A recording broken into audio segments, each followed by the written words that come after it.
I used to think I was the problem. Maybe I didn't have the energy. Maybe I wasn't consistent enough. Maybe I just, did not have what it takes. But what if I told you the real reason your business could be stuck isn't really your product, isn't your niche, it isn't even your content? The shift did not happen for me in a strategy session. It happened during HIF, sitting alone with my Musaf, with my Ustad. And I asked him what to do if I really wanted to take my memorization seriously. And what he said changed how I saw everything after that. He said that during their own time, they will recite one page of the Musaf 100 times while looking. Then they do another 20 to 30 recitations without looking. Only after that will they move on to the next page because it will have stopped by then. At first, I thought, wow, that's intense. But then the more I sat with it, the more it made sense. You see, you don't master something by touching it once. You master it by living in it again and again until it becomes a part of you. He said later on, he could recite 6 hizbs every single day.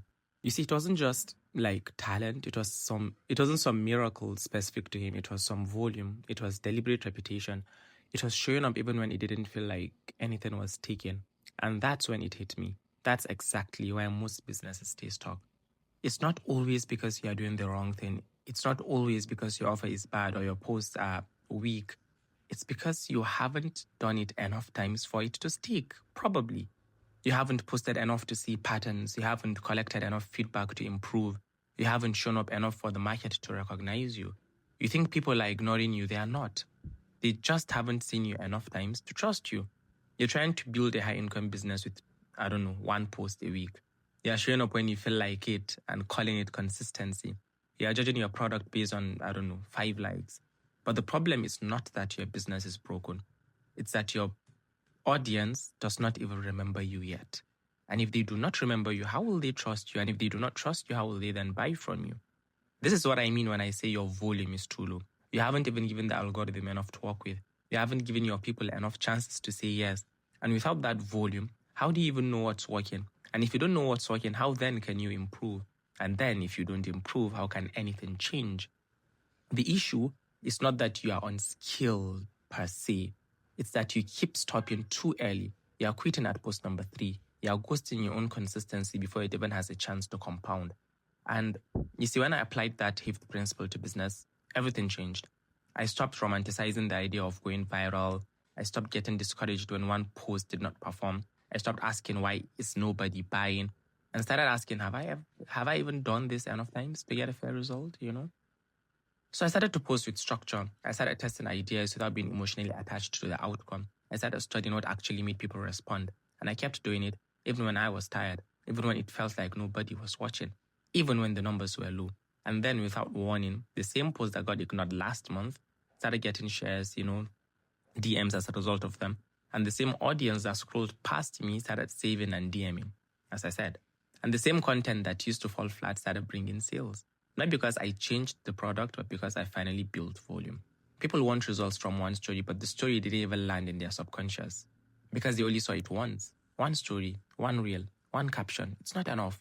Not in today's internet. You want to be the brand they remember? You want to be the one they trust with their money? Then you need to do what others are too lazy to do. You need to out-repeat them, out-serve them, outlast them. Just like my Ustad out-repeated his own nafs with the Quran until it bent in submission, And that's the key. It's not about going harder, it's about going longer. Doing the same things enough times that they become part of your muscle memory. If you're a service provider, that means showing up at least 3 to 5 times a week with content that answers questions, removes objections, and builds demand. If you sell product, that means 10 to 15 strong creative pieces a month that make your customer feel like your brand sees them. If you're hiding behind the scenes, hoping your quality will sell for you, then you are playing a game of da'wah without giving da'wah, per se. Even the Quran, the most powerful speech, still had to be conveyed. What makes you think your business can stay silent and thrive? Volume doesn't mean doing the most. It just means doing enough, with enough clarity and enough frequency to get real results. If you've been praying for clarity, here it is. It's not your product. It's not your algorithm. It's not even that people don't want what you sell. It's that you haven't done it enough to prove that it works to yourself or to others. And if you've been serious about building something profitable, something halal, something you don't have to beg for, then you need to stop playing small with your actions. Stop looking for hacks. Stop posting and disappearing. Stop. Like, you should start treating your business the same way you treat a serious fifth goal. You show up daily, you put in reps, you track what sticks, and you keep doing it until it becomes second nature. Because once it sticks, it becomes effortless. Like reciting a surah you've lived with for years. Think Fatiha or Ikhlas, Yaqul Huwallahu Ahad. And if you want to learn how I do this in business, if you want to see the exact structure I use to create consistent demand, even without really a large following, even without showing my face, even without compromising on what I believe, then I want to invite you to watch a free training I created. It breaks it all down. This is the same method my clients used to go from crickets to consistency without needing to post every second or sell in ways that feel off. So just comment the word halal if you're serious, and you'll have access to it, inshallah. But regardless, whether you decide to watch it or not, please do not walk away thinking your business is failing. It's not failing. Probably. It just hasn't had enough volume to breathe the earth. So let me show you how to fix that. Barakallahu fiikum.